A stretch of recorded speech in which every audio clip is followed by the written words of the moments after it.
healthy democracy separates civilian government from military power.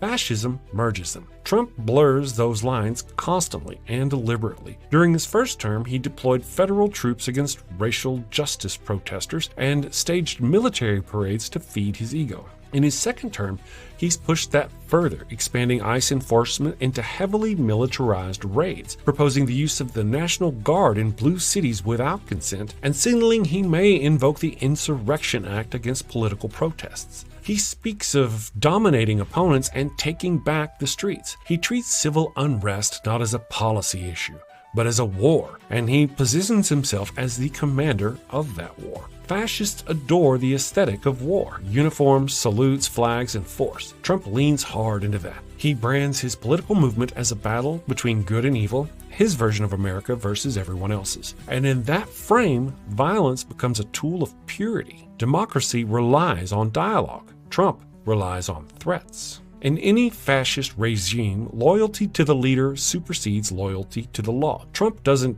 want public servants. He wants personal servants. In his second term, this obsession with loyalty has become even more blatant. He's purging the civil service. Longtime career officials are being replaced by loyalists who pledge allegiance not to the Constitution, but to Trump himself. He's revoked security clearances of former officials critical of him, threatened prosecutors investigating him, and is now demanding that government employees pass loyalty screenings. This is how fascism functions.